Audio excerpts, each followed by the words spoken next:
Hello dear hobbyists, tinkerers, coffee lovers and curious people.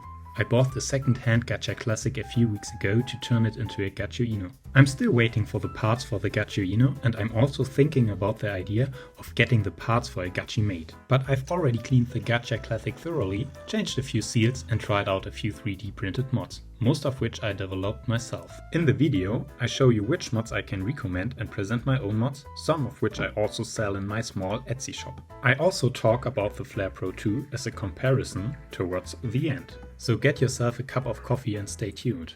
First of all, I'd like to start with the mods that I came across through the Gaggia project. There are quite a few, especially from Lugal, who also designed the cases for the Gaggia stuff, for example. I have both the water tank splatter shield and the vent guard from him in constant use. The water tank splatter shield is simply placed on the water tank and prevents water droplets from entering the tank. It also protects the water in the tank from dust in general. It is also supposed to keep the water fresh a little longer, but I haven't tested this, as I refill or empty my water regularly.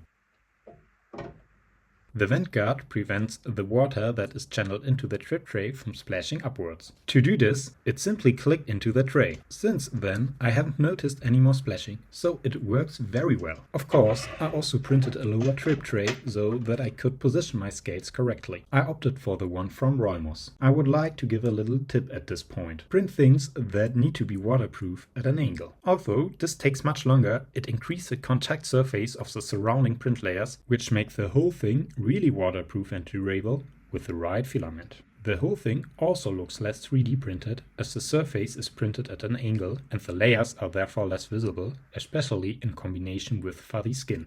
I printed the tray with ultra-fuse PET, which is particularly suitable for waterproof applications, and got a really great result. I also offer the low-profile drip tray on Etsy. I know it's a bit more expensive, but you get it printed at an angle, so you get a durable and beautiful product. The lower drip trays fills up more quickly, which is why I designed a float that consists of two parts and is simply plugged together.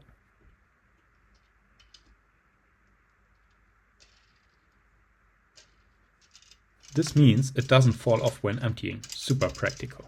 In addition to the drip tray, a shot mirror is of course still missing. As my Gaggia Classic doesn't have a magnetically compatible side panel, I designed one to clip on. It's simple and stylish, so I'm also very happy with it. Then, of course, I have two portafilters, and for this reason I have also developed a holder for the portafilter with the clip mechanism, as well as a holder for my puck screens. Especially with the holder for the portafilter, I also made sure that the portafilter can be removed and attached quickly, which is why I did without a rotating mechanism, as many other holders do.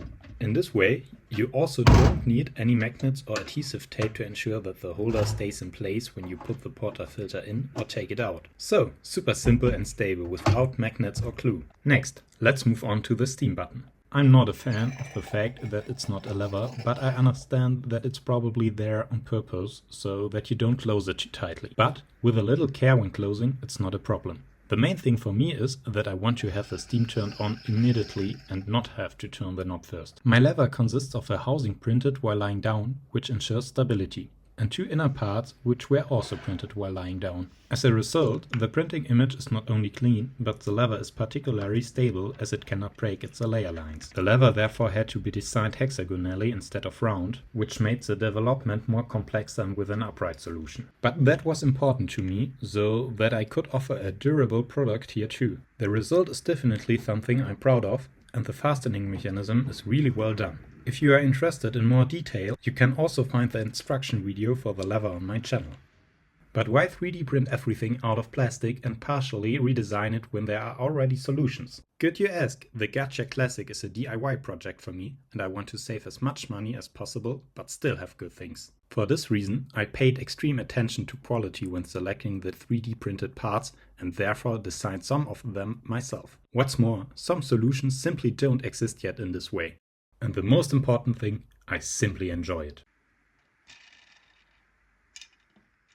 Well then, I can now show you my 3D printed tamper. First of all, It's only available to print yourself, as I think it only makes sense if you can print it yourself. There are already level tamper for 20 to 30 bucks. I'm used to the Normcore V4 tamper for my Flare Pro 2. It's not necessarily the pressure spring that is decisive here, but the guide that enables straight tamping. As I want to stick to my budget for my Gaggia project, I took my FootSafe Ultrafuse PET and simply printed this tamper myself. It's designed for a 58.5mm sieve, so it fits perfectly into the Gaggia Classic sieves, has a flat surface for the hand to rest on, and the funnel not only guides the tamper straight but can also be used as a funnel. Now you can see how I prepare an espresso. As it's already evening, I use a decaffeinated medium Arabica roast called Schlafsack from a local roaster. 22 grams of beans to make the espresso nice and strong. When grinding, of course, I use my adjustable feeder, which allows the beans to fall into the grinder more even and more slowly. You can find out more about this on my website under the Grind Finer project or here on my channel.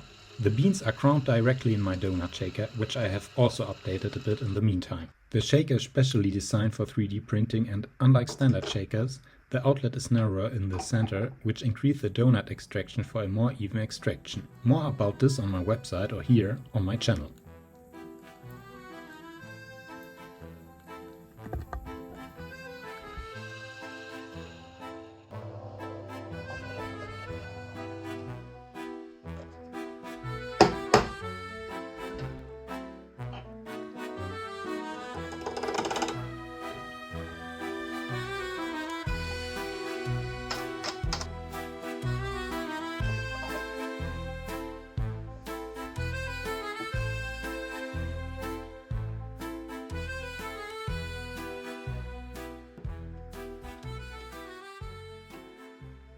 After using the shaker, I tamp directly, as a leveler here only destroys the advantages of the shaker's distribution.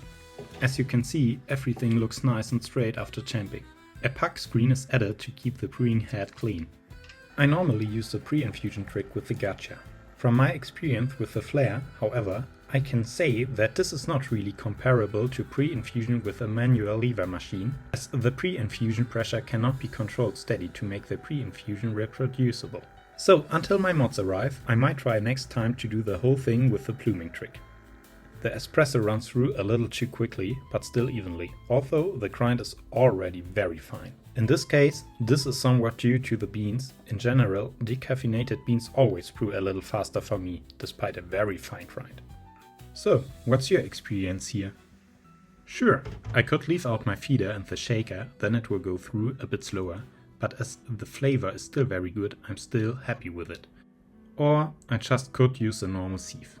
The coffee has a smooth mouthfeel and a strong nutty flavor. Thumbs up.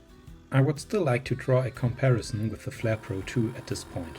I would get even more out of it with the Flare, especially with beans like these, as I can simply adjust the pressure and therefore the flow, which can make a huge difference. In terms of flavor, I would always prefer a hand lever machine or a machine with flow control to one with static pressure. For this reason, of course, I can hardly wait until I get my Gaggio or the Gaggi made with the flow control update that will hopefully be released soon, but I'll probably make another video about that. So, my conclusion. I like the Gaggia Classic, simply because it is so modifiable and 3D printed parts here do not necessarily disturb the design of the Gaggia Classic, because it already has a few plastic parts anyway. Normally, I'm not a fan of plastic where you could use more noble materials, but for such a craft project, just the right thing. And with nice filament, the whole thing doesn't stand out so much either. With another espresso machine, I would find it much more difficult to install these practical mods, as they would be much more disruptive to the design. So, the Gaggia Classic is perfect for a tinkerer like me at the moment, and I can recommend everyone to take on such a project themselves. Thanks for watching, see you next time, and have a good espresso!